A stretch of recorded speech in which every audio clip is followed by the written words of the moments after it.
Good day everyone. My name is Rinan Dakyo and I will going to report flow routing techniques. What is flow routing?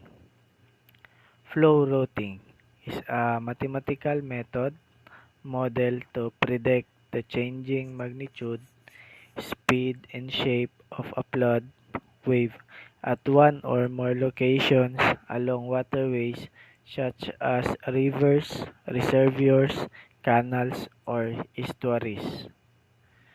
Y route flows account for changes in flow hydrograph as a flood wave passes downstream. This helps in accounting for storages, studying the attenuation of flood peaks. Flood routing used to predict the temporal and spatial variations of a flow at a point downstream area on a watercourse from known or assumed hydrographs as one or more points upstream. Technique of determining flood hydrograph at a section of river by utilizing the data of flood flow or hydrograph at one or more upstream section. So this is the graph of attenuation, retardation of peak, lag. So next is flood routing methods. Hydrologic routing LAM flow model employs equation of continuity. Hydraulic routing distributed flow model employs both continuity equation of motion of unsteady flow. So, hydrologic routing LAMP flow model. First is uses the continuity equation to relate the known inflow hydrograph with the unknown storage and discharge using either a linear or curvilinear relation. Calculates the flow as a function of time only. Relatively simple with satisfactory results.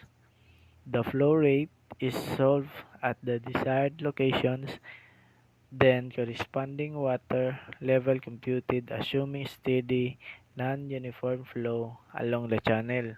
So this is the graph of hydrologic routing. Next is hydraulic routing distributed flow model. Uses both the continuity equation and momentum equation. The equation of motion calculates the flow as a function of both time and space. More complex but produce more accurate results. The flow rate and water level are solved simultaneously.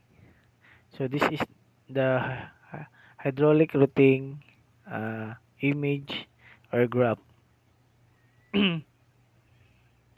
So next is channel routing or river routing. Applies to long, narrow streams. Downstream peak occurs after point of maximum storage due to retarding effect of backwater. Control flow. Surface profile may be significantly curved due to backwater effects, hence variable SQ curve. So this is the graph of backwater effect shifting control.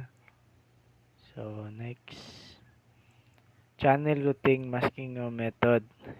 Flood flow is characterized by unsteady, non-uniform, gradually varied flow or GVF. So this is the graph. So we can see the prism storage, imaginary plane intersecting downstream surface, the wedge storage. So prism and wedge storage. Prism storage.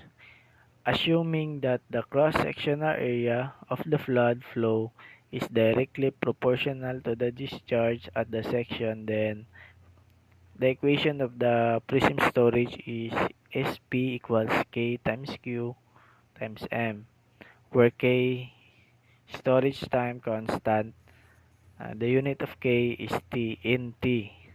K is usually reasonably close to an elemental kinematic wave travel time through the reach, and thus is estimated as the observed time of travel of peak flow through the reach.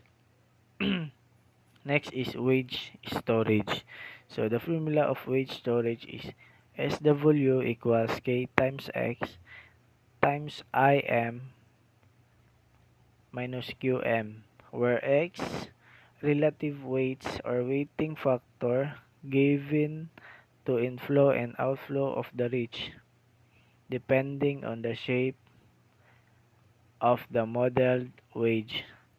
So 0 less than X less than 0.5. Typically X equals 0.2 for natural streams. Note, calculated results are relatively insensitive to X. So next is channel routing by Muskingum equation.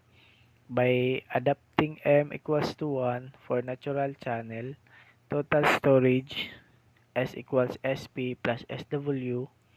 So S equals KQM plus KX times I raised to M minus Q raised to M. So the derivation of the equation, so we can get S equals K times XI plus 1 minus X times Q. K and X must be a constant for the reach considered. So the K and X are constant. So effect of weighting factor X. So if X equals to 0, then S equals K times Q. Linear receiver model pure attenuation only.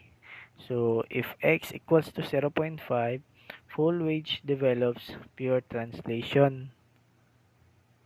From Muskingum equation, delta S equals S2 minus S1 equals K times X I2 plus 1 minus X Q2 minus Q times I1 plus 1 minus X times Q1.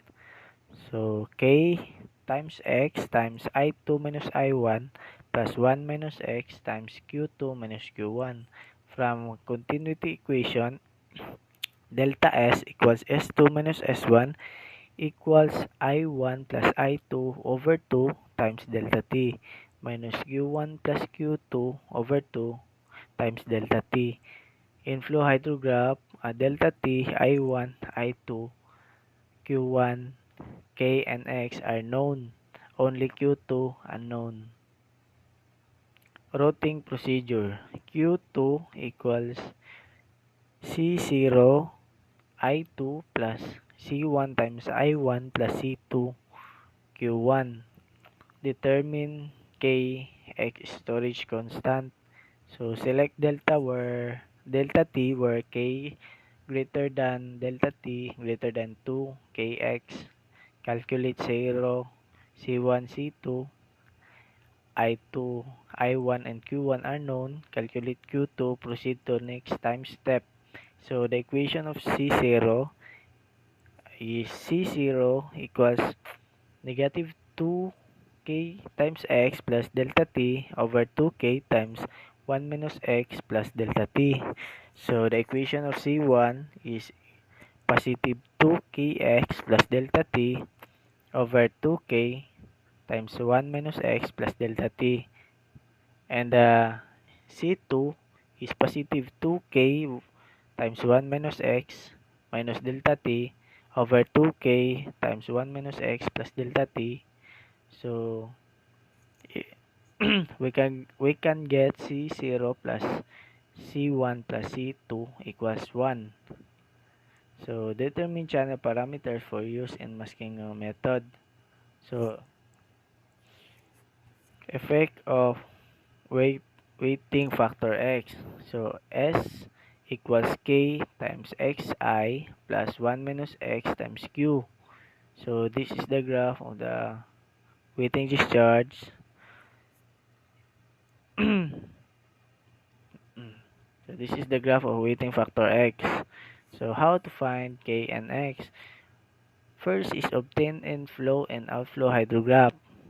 Second, by using tabulation method, calculate storage S equals summation of delta S for every time interval as x-axis where delta t times I1 minus Q1 equals delta S. So select trial x 0 greater than less than x less than 0.5 value computed weighted discharge as y-axis. So fourth, plot weighted discharge versus storage. So fifth, repeat number 3 to 5 to find the correct x value, which one produced the narrowest loop. Draw a best straight line through the loop. And the last one is determine the slope of the line 1 over k value. So that's all, and thank you.